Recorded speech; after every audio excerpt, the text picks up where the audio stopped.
Tato poslední krátká diskuze je o praktických radách a závěrech.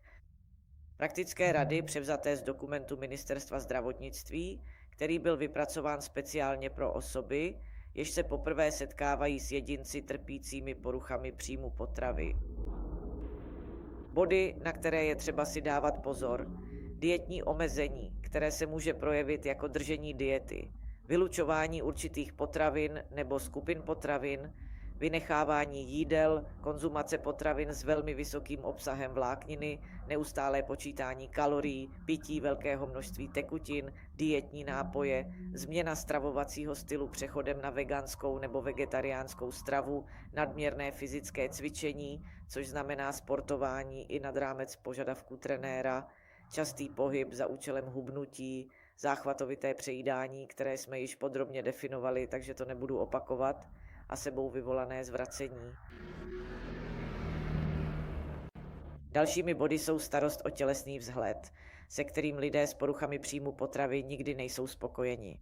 Touha po štíhlosti, časté sledování váhy a tvaru těla. To vše je někdy spojeno s nízkou náladou, smutkem, hněvem, sociální izolací, obsesemi, úzkostnými stavy, emočními a psychickými poruchami. Tento aspekt může vždy doprovázet výše popsané příznaky a především jsou pak ještě zvýrazněny stavem podvýživy. Je tedy třeba si jasně uvědomit, že porucha příjmu potravy není jen o jídle, ale jde o celkovou změnu člověka, natolik, že přístup musí být multidisciplinární, což znamená, že nestačí jen nutriční terapeut nebo lékařský dietolog. Je zapotřebí psychologa, psychiatra, internisty nebo endokrinologa. Je tedy potřeba celá řada odborníků, kteří se podle klinických projevů musí o postiženého člověka starat. Jedná se tedy o celkovou změnu člověka, která se někdy projevuje poněkud skrytou restrikcí, chcete-li. Nadměrné cvičení, tajné záchvatovité přejídání, starosti o tělo, sociální stažení, změny nálady.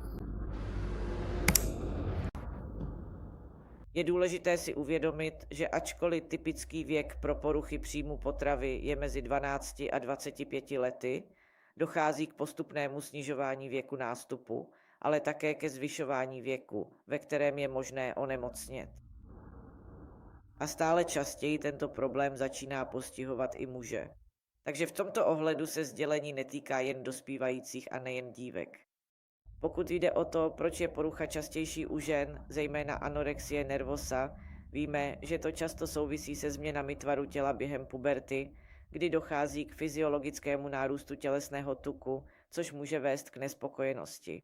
Pak jsou zde další důležité aspekty, které je třeba zvážit, včetně genetické predispozice, která je dobře známým a široce uznávaným rizikovým faktorem. Existují také psychologické dynamiky v rodinných vztazích, které mohou hrát významnou roli. Konkrétní příčiny se však téměř nikdy skutečně nenajdou, proto je nutné možné příčiny nebo přispívající faktory pečlivě analyzovat a hodnotit případ od případu. V každém případě poruchy příjmu potravy, už jak jsem řekl, nejsou stavem výhradně ženským, i když se jejich začátek častěji objevuje u dospívajících.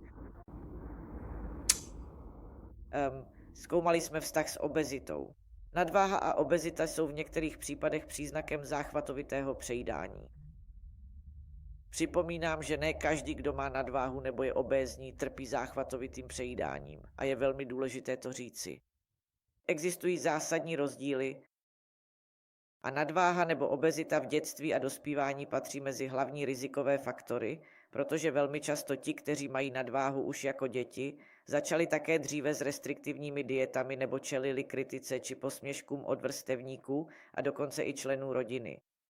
Protože někdy, zcela neúmyslně, může být právě člen rodiny tím, kdo začne s kritikou a spustí tím psychickou nepohodu. Jak byste měli přistupovat k člověku s poruchou příjmu potravy? Rozhodně ne s obvinujícím postojem. Místo toho je potřeba projevit větší zájem o jejich celkovou pohodu.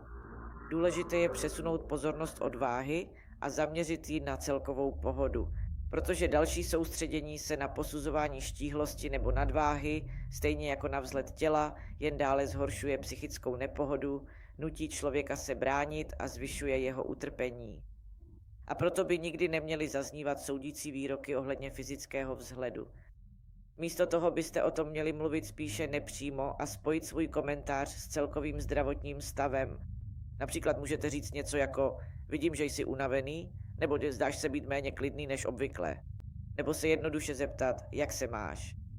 Pak se zkuste, nebo třeba ve sportu, zaměřit se na výkon určitě dává smysl. Například, všiml jsem si, že máš potíže s regenerací. Je nějaký problém? Jak ti mohu pomoci? A tak dále.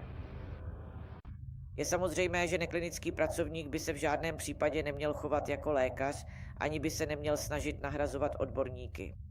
Proto se prosím vyhněte jakýmkoliv radám ohledně stravy, tréninkových plánů nebo konkrétních cílů týkajících se hmotnosti. Stále více se doufá v přítomnost vyškolených odborníků i ve sportovním prostředí, pokud jde o dietetiku, tedy dietologů, nutričních specialistů, kteří každopádně absolvují dostatečné a vhodné vzdělávací kurzy pro dohled a řízení stravy, zejména u sportovců, a kteří samozřejmě, protože často pracují s rizikovými věkovými skupinami, umí toto téma nějakým způsobem zvládnout, aniž by vyvolávali nebo způsobovali stres. V každém případě se všichni snažíme, víte, přispět svou troškou. Pokud zjistíte, že někdo by tím mohl být ovlivněn, navrhněte mu, aby si promluvil s odborníkem a tím normalizujte vyhledání odborné pomoci. A především, zatímco lidé chodí k nutričnímu specialistovi ochotněji a je to, řekněme, společensky více přijímané, tohle říkám mimo záznam, překonejte stigma psychiatrických onemocnění. Tedy strach z konzultace s psychologem nebo psychiatrem, který bohužel kulturně ovlivňuje italskou populaci. Takže když někomu navrhnete, aby navštívil psychologa, je to, jako byste ho označili za blázna? No, tak to vůbec není. A všichni bychom se měli snažit toto kulturní stigma překonat, protože psychologická terapie může být v tomto případě skutečně život zachraňující a nemá smysl si něco nalhávat. Čím více oddalujeme terapeutický přístup, tím více se potíže stávají chronickými, pak je těžší je v průběhu času odstranit a prognóza se zhoršuje. Respektujte správné načasování. Pokud to sportovec popírá, v žádném případě ho nenuťte. Vždy zůstaňte, řekněme, k dispozici pro poskytnutí podpory. Myslím, že tyto koncepty budou dále posíleny. Omezil jsem se, řekněme, na základní věci. Poté jsem vlastně nechtěl podrobně vysvětlovat, jaká jsou kritéria, podle kterých musí být lidé hospitalizováni, a tedy v důsledku toho projít pohotovostí. Řeknu vám jen, že samozřejmě existují akutní situace, kdy je pak hospitalizace nezbytná. Kritéria jsou založena na hmotnosti, způsobu a rychlosti, jakou člověk hubne, vitálních funkcích, krevním tlaku a srdečním tepu a také na možné četnosti očistných chování, která jsou extrémně nebezpečná kvůli riziku závažných elektrolytových nerovnovách, poruch tělesné teploty, změn v elektrokardiografickém profilu, kolísání hladiny cukru v krvi a podobně.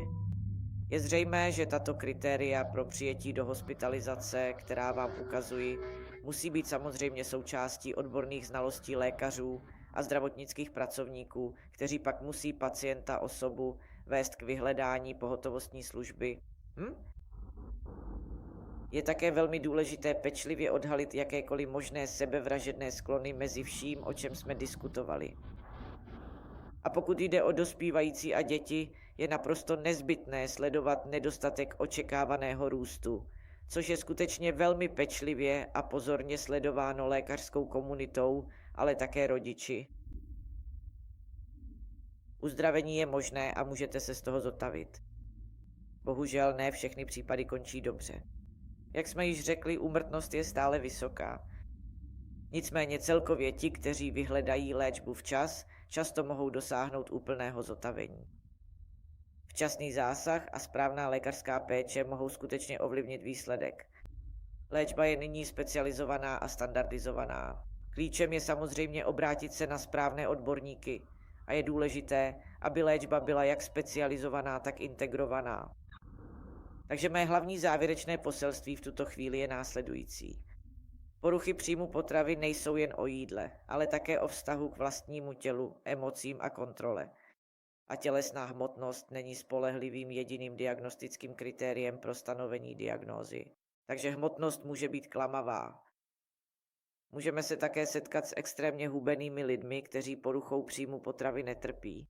Proto bychom neměli někoho označovat za anorektika nebo neanorektika pouze na základě hmotnosti. Musíme být trochu vnímavější. Stravovací chování je jistě jen špičkou ledovce složité psychopatologie. A podvýživa, ať už z nedostatku nebo z nadbytku, udržuje a zesiluje psychologické příznaky. DSM-5 poskytuje popisy, ale samozřejmě klinické oko rozpoznává, chápe a zasahuje. Včasná diagnóza a multidisciplinární péče mění přirozený průběh onemocnění. Proto bych na závěr řekla, že léčba výživy a poruch příjmu potravy znamená skutečně jít za hranice hmotnosti, rozpoznat utrpení a pracovat na vztahu k tělu i k sobě samému. Moc vám děkuji za vaši celkovou pozornost. Tímto jsem dokončila svou sérii přednášek a chci vám dát vědět, že jsem vám i nadále k dispozici pro jakýkoliv další kontakt nebo dotazy. Můžete mě kontaktovat na e-mailové adrese libia.pisciotajunige.it a jsem také k dispozici koordinátorům projektu pro pokračování tohoto skvělého projektu. Děkuji vám všem.